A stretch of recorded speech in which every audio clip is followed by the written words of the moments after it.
Low quality fiends of a high quality Bruins team. Swayman is signed. It's over. The drama has ended. It's done. It's done. And as always with these situations, we are reminded that all of the hoopla that we put into it before it actually happens, once it's finalized, everyone just goes, good work, goodbye, we're done. It's over. We can just move on with business as usual.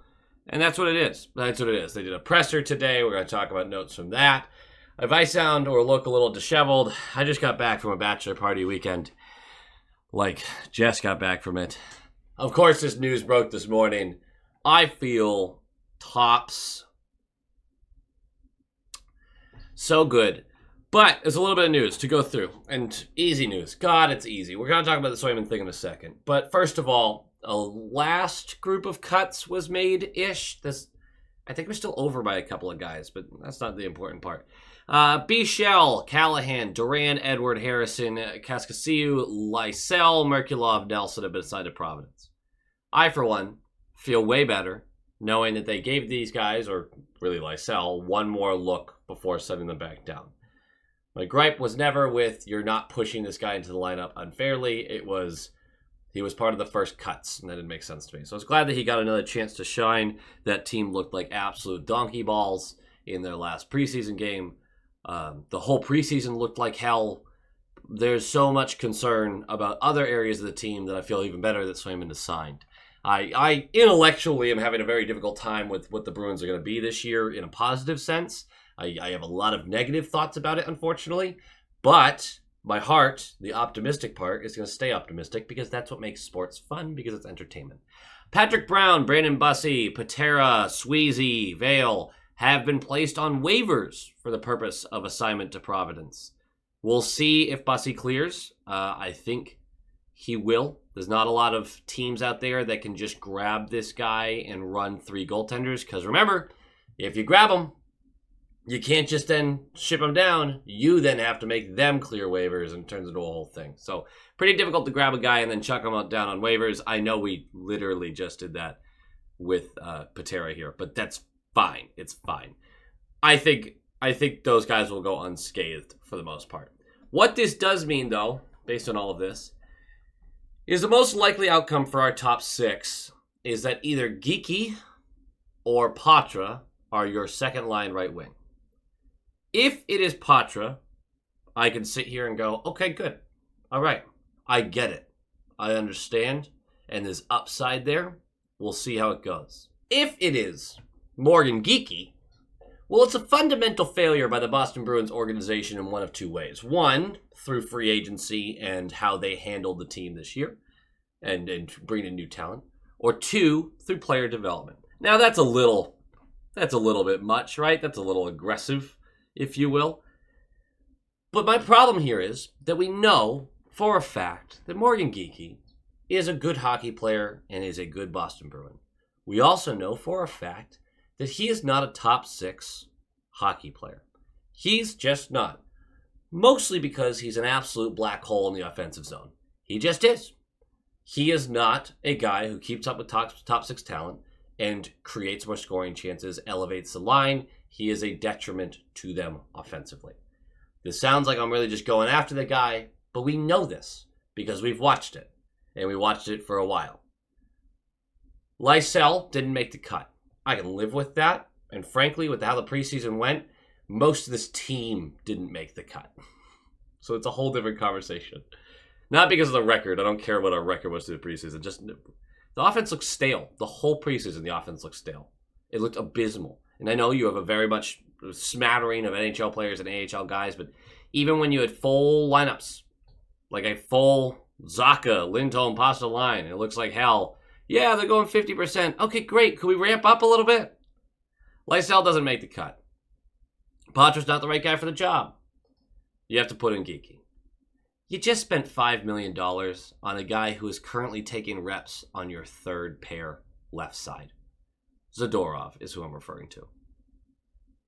Just feels like you committed a ton of money to a guy who already might not be worth it. I was not a fan of that deal, so it's way too early to judge. But right now, he's taking reps with Peak. Lohrei is taking reps with Carlo, and Lindholm is up with McAvoy. If Zadorov plays most of the year on the third pair, that contract, no matter how good he is, that contract sucks because you're spending $5 million on a third pair defenseman.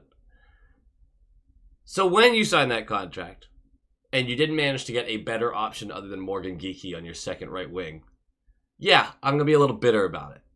We'll see. Maybe because Patro's day-to-day, that's why it looks like it's shaking out that way. But again, if the plan is to have Patro there, all right, there's offensive upside. We know he's a better fit for offensive play than Morgan Geekie is. Great. But if their plan literally is, Morgan Geekie, he's fine. Bummer. Frustration. I'm staying calm, staying chill. I've got a massive headache. Who could have guessed that? It's fine. We'll move on. Let's talk about the important stuff. Jerry Swayman has signed an 8-year, $8.25 million AAV contract. So $8.25 million cap hit per year. 6 years have a no movement. Last 2 years have a 10-team approved in that 7th year, a 10-team approved trade list, and then a 10-team unapproved list the following year. Meaning they go from having 10 options that 7th year to trade to having 22 options that 8th year to trade to, which we'll see if the league expands and it gets even bigger than that. But mostly immovable. That's not really a concern right now because he's either, with a goaltender, it's sink or swim at this point, and we're going to talk about that. There was a lot of weird speculation when this deal was released, including an article by Fluto that I thought was very disingenuous, honestly. I don't have an issue with Fluto or anything, but I try to be honest about certain things. I read a lot of Fluto's work over at The Athletic. This isn't me just going after him. But it felt very disingenuous because it was very complimentary to the Swayman side, and to talking about how he held firm and he ended up winning.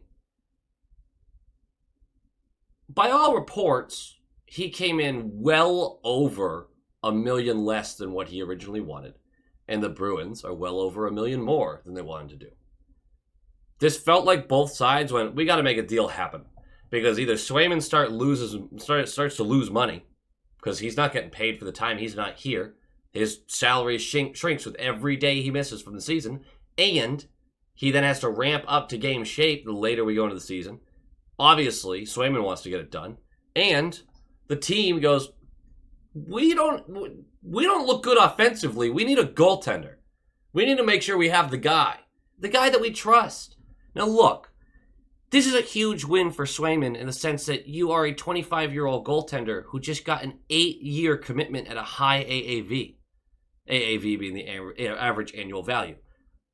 That's a huge win for him. But also, it wasn't really close to what he was asking for. And I know the whole ask for high, ask for low, meet in the middle. I get that. But this wasn't just him forcing the end result. Because the team also was like, we will take this into the season. We absolutely will. And they pronounced $64 million during a presser. And still, there was some silence there. And then they settle at 8.25. Great. Instead of an 8x8, it's 8.25. Is it too much money, in my opinion? Yes and no. Because it's right over 9% of the cap, the current cap. That's actually cheaper than Rask's $7 million contract that he got. That was over 10% of the current cap. There's some similarities there. Yes, Rask backstopped a team with a .940 save percentage all the way to the Cup final. A team that was very, very good. I'm not, in any way, shape, or form, going to pretend that Swayman's done that. But they played a similar amount of games. They had very similar numbers throughout those games. They had very different circumstances. But at the end of the day, they look at the statistics. He wanted a Rask deal, I think. I think the team was like, whoa, you aren't quite what Rask was. Not yet, at least. And so they knocked him down a little bit, and on we went. When you talk about just sheer volume, the number itself, the deal feels crazy. You just never had the number one workload. There's some concerns there. All those concerns are valid of whether or not he can do this as the guy. And if he continued to backstop this team to be a competitive team for the next 8 years, and he's not going to have one of those, like, yeah, for 2 years in a sheltered, that's not really fair, but you know what I mean by it. 2 years in a different type of capacity, you were excellent. But if it's a blip on the radar and then he ends up being an average goaltender, the deal sinks the team, and the rebuild is truly on, and it has to be. There's no way around that, really. The risk was always going to be there, though, because the team had this very, very high-end goaltender that wanted a real contract. Him signing 8 years isn't an automatic win for him, because if he's brilliant, then 4 years from now, we're like, I cannot believe we have a top 5 goaltender in the league for 7% of the cap. That's going to be a steal if he's a Hellebuck type, or a Saros type, or a Shesterkin type. It'll be awesome. If he sucks, good job on the 8 years, bro. That was a really strong move by you. There's always a give and take with this stuff. Both sides took a risk here, but the team's risk is greater. It was always going to be greater. That's just how it works. I am going to sit on the side of optimism and believe that we're going to be a couple of years into this deal thinking, like, this is great. We don't have to worry about the position. It's just there every year. We feel great about that. You don't have to be one of those teams that goes into the season wondering about your goaltending. Ugh. Do you know how stressful that is? It's been a very long time since you've had to feel that way, truly feel that way, because you're a Bruins fan in all likelihood if you're watching this video. It's been a very long time since you've truly been like, I have no idea what our net situation is going to look like. Or truly, I think it's going to be terrible. Unless, well, a week ago, you might have just been like, oh my God, our situation. I kind of never lost faith that it was going to get done. I just figured it was taking longer than I wanted it to. I'm being a little rambly tonight. I'm working through this. We're working through. I want to talk about a couple of the presser notes, which are very basic and simple, and people made a big deal out of them, which I think, again, goes back to the point that all of these comments are made beforehand, and the over-analyzing that we do, that I do, and we talk about the emotional side of it. And then they get in front of a group of reporters, and Sweeney's asked, was this one of the most difficult contract negotiations of your tenure? And he goes, Pastas went long too. He said there's no straight and narrow path. You know, all the comments you would expect of like, no, we've been through this before, it's just part of the business. He mentioned that there's really hard roster decisions coming from the end result. That's not him making a dig at Swayman for being greedy or anything like that. It was going to happen anyway. But he said it flat out. I had a lot of cap space, now I don't. You were never going to have a lot after this deal. That's just how it works. When someone asked him about Gross's statements, about basically calling Neely a liar, he said narrative is narrative.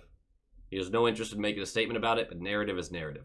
That did feel like a little bit of a jab of like, yeah, he tried to set the narrative. That's all it is. Guess what? We did it too. It's fine. We keep moving because it's just part of the job.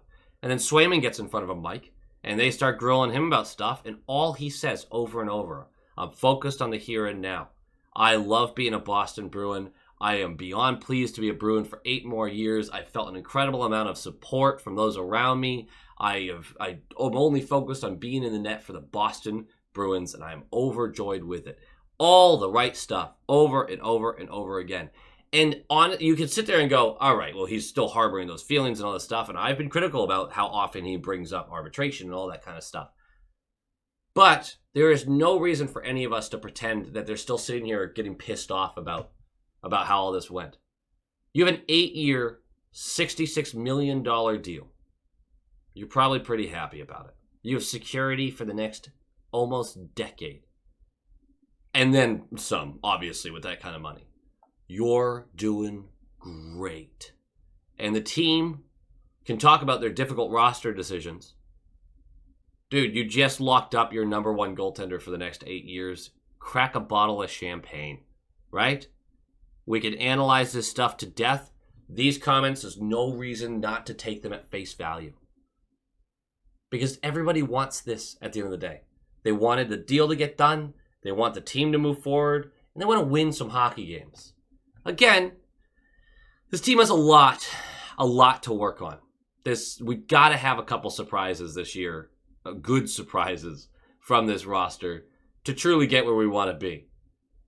I'm hoping that that's there for us. But this was a big step along that way because Korpisalo is going to be a stretch to say that he could be the number one guy for the Boston Bruins this year. Obviously, Korpisalo is still going to start game one, and we probably go a week and a half, 2 weeks before Swayman starts a game, is my guess, unless he gets into practice and just looks brilliant right away. Usually, you'd like to have a guy ramped up a little bit. We'll see. Expectations for a deal like this. That's good. What the conversation's going to be, and it's been unfair. People talk about how do you pay this guy this much without a Vezina or a cup. And that's usually how that works. Hellebuck, Saros, Shesterkin. I mean, obviously, Hellebuck and Shesterkin, they've won that. They've won Vezinas and things like that.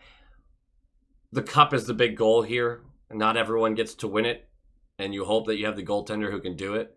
Bobrovsky just won a cup, and he's been really not great for huge pockets of the last, 4 years. So, I mean, that's just part of the game at this point. Don't think it's fair to say he shouldn't have gotten a payday unless he had won some of this other stuff. His numbers have been stellar. It's a small sample size. The team thought it was worthwhile to take that risk on him. He had the leverage to be like, this is what I want, and I'm good enough to back that up. Great. The expectation now is that he is a top 10 goaltender. Constantly. For the next 6 years out of 8. He has to be a top 10 goaltender. Because that's what he's being paid to do. That's the bare minimum, too. He really should be a top 5 goaltender, right? But that just feels silly to be like, you constantly, year in and year out, have to be top 5. You got to be top 10. You got to be the upper echelon of these.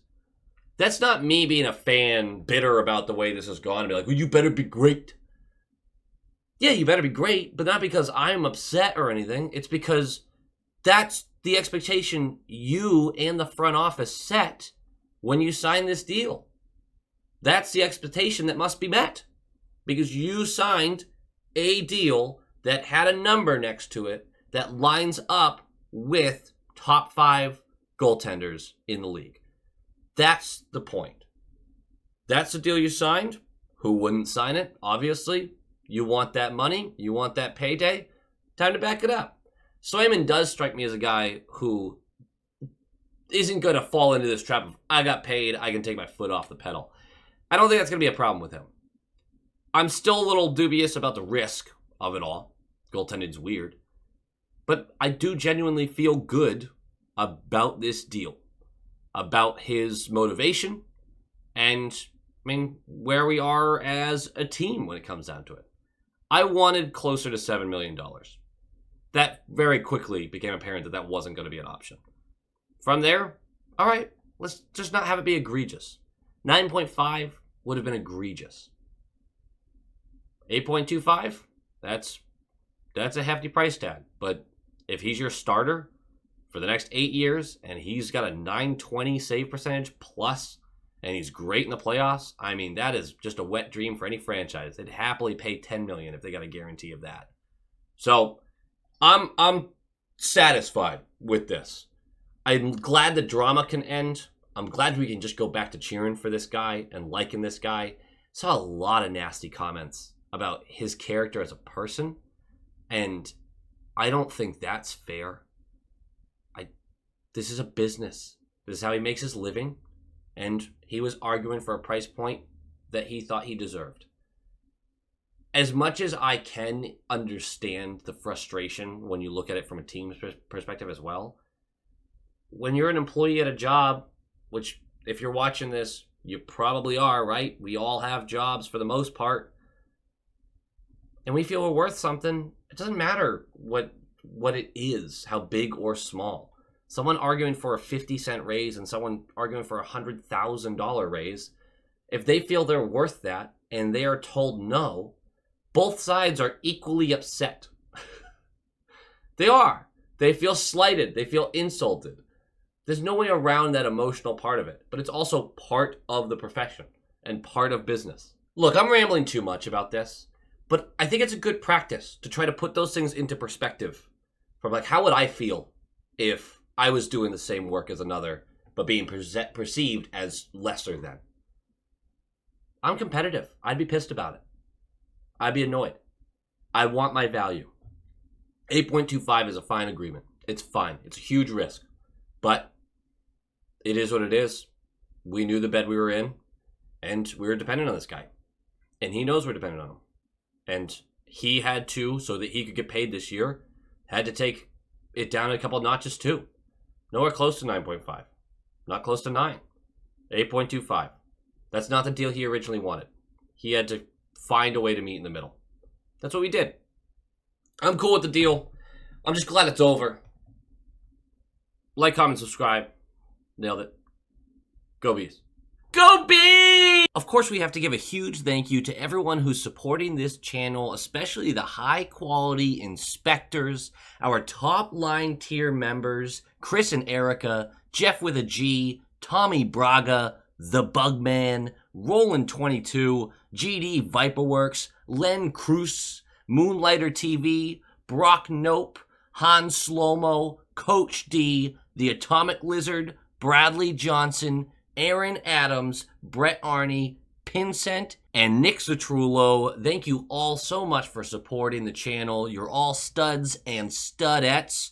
And of course, a huge thank you to the Stallions, our all-star tier members, Joel, Doots42, Heil E. Coyote, Darren Woodbury, Abraxion, John Kirk, Michael DiPaolo, Wolf Warrior, Vinny, Adrian Winter, Tupton D. Tashi, Jacob Pratt, Bruin Smash, DeKingery, The Only Newts, A Tasty Snack, and Jeremy. You are all absolute legends. I appreciate you eternally.